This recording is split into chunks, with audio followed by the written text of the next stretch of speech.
ඔබ වෙබ් අඩවියක් සඳහා නව ගිණුමක් නිර්මාණය කරන විට ඔබගේ පවතින Facebook Google හෝ වෙනත් ගිණුමක් හරහා පුරණය වීමට එහෙම නැත්නම් සයින් ඉන් වීමට ඔබට විකල්ප අවස්ථාවක් ලබා දෙන බව ඔබ ඕනතරම් දැක ඇති. මෙම ක්‍රමය සිංගල් සයින් ඔන් එහෙම නැත්නම් SSO ලෙස හඳුන්වනවා. Facebook සහ Google මේ සම්බන්ධතාව අතරින් වඩා ජනප්‍රිය වන අතර සමහර සේවාවන් වෙත ඔබට Apple, Twitter සහ LinkedIn ගිණුම් හරහාද සයින් ඉන් වීමට හැකියාවක් පවතිනවා. ඉතින් මෙතනදී අපිට ඇතිවන ප්‍රශ්නය තමයි මේ ක්‍රමයට ලොග් වීමට අපි දැනට පවතින Facebook, Google හෝ ගිණුම් වලින් එකක් භාවිත කළ යුතුද නැත්නම් ඊමේල් ලිපිනය යොදාගෙන නව ගිණුමක් සෑදිය යුතුද කියන එක. ඉතින් මෙම SSO තාක්ෂණයේ ක්‍රියා කරන ආකාරය වාසි අවාසි දැනගන්න ආරාධනා කරන ඔබට රැඳී ඉන්න වීඩියෝව අවසන් වනතුරු දැනුම් පියස සමගින්.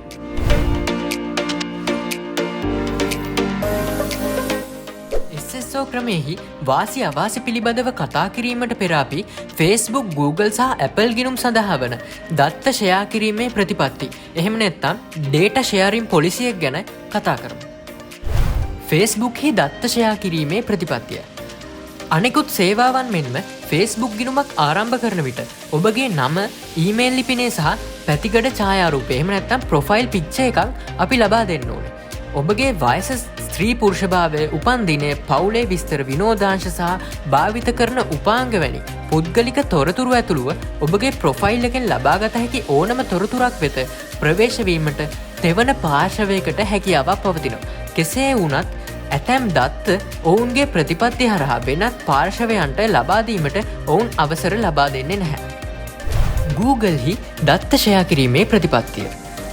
අවම වශයෙන් SSO ක්‍රමයේදී Google ඔබගේ නම, ඊමේල් ලිපිනය සහ පැතිකඩ ඡායාරූපය හෙවත් ප්‍රොෆයිල් පික්චර් එක තෙවන පාර්ශවයන් සමග බෙදා ගන්නවා. සමහර යෙදුම් ඔබගේ Google Drive හි ගබඩා කර ඇති ගොනු, ඡායාරූප හෝ දිනදර්ශන වැනි දත්තයන් ලබා ගැනීමටද උත්සාහ කරන්න පුළුවන්. කෙසේ වෙතත් ඔවුන්ට ප්‍රවේශය ලබා දෙන ලෙස එම අවසරයන් විශේෂයෙන් ඔබගෙන් ඉල්ලා සිටීමට ඔවුන්ට සිදු වෙනවා.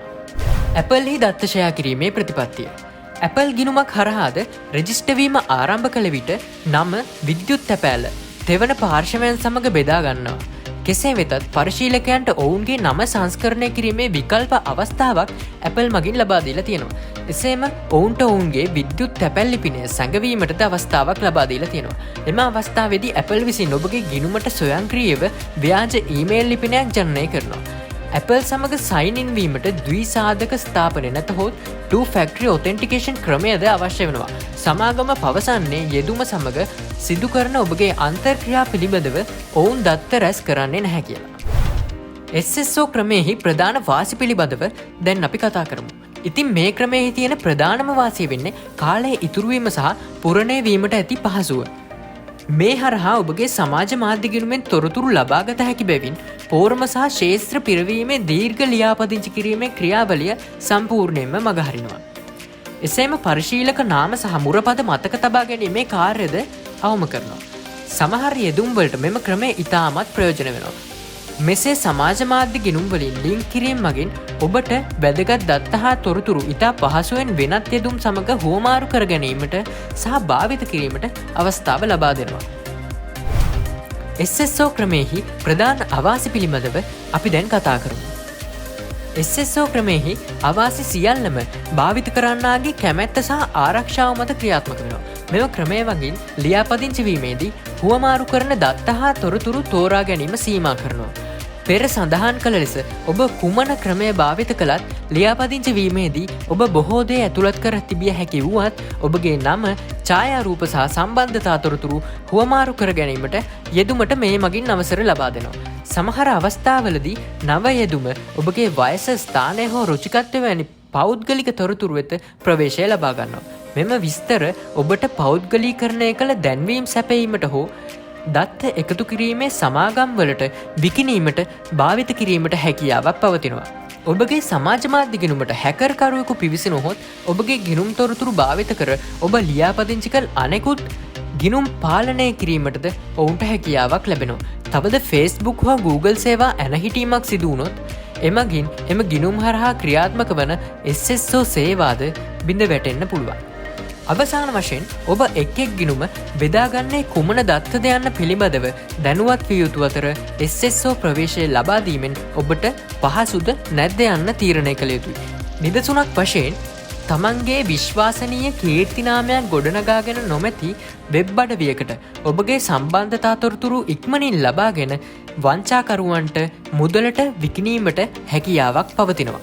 විශ්වාසවන්ත වෙබ් අඩවිවලට ඔවුන් රැස් කරන දත්ත මොනවාද සහ ඒ භාවිත කිරීමට අදහස් කරන්නේ කෙසේද යන්න තීරණය කිරීමට ප්‍රවේශ විය හැකි ලේඛන තියෙනවා. ඒ සාමාන්‍යයෙන් රහස්‍යතා ප්‍රතිපත්ති නැත්තම් ප්‍රයිවසි පොලිසි ලෙස හඳුන්වනවා.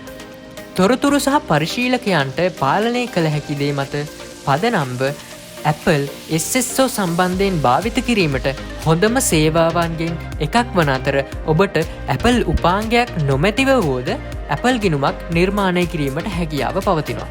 ඔබගේ පෞද්ගලික විද්‍යුත් තැපෑලට හෝ දුරකථන අංකවලට තාවකාලික මුරකේතයක් නැතහොත් 2-factor authentication කෝඩ් එකක් සක්‍රිය කිරීමෙන් ඔබට ඔබේ සමාජ මාධ්‍ය ගිණුම්වල ආරක්ෂාව වැඩි කළ හැකිසේම මෙය අනවශ්‍ය ප්‍රවේශයන් වැළැක්වීමට ඉක්මන් සහ වඩාත් ඵලදායී ක්‍රමවලින් එකක් වෙනවා. ඒ වගේම මෙමගින් ඔබේ SSO ගිණුම්ද ආරක්ෂා කර ගැනීමේ හැකියාවක් පවතිනවා. ඉතින් මේ වගේ ඔබ නොදන්නා දැනුම් කාරණා රාශියක් දැනගන්න ආරාධනා කරන ඔබට දිගටම රැඳී ඉන්න දැනුම් පියසත් සමගින්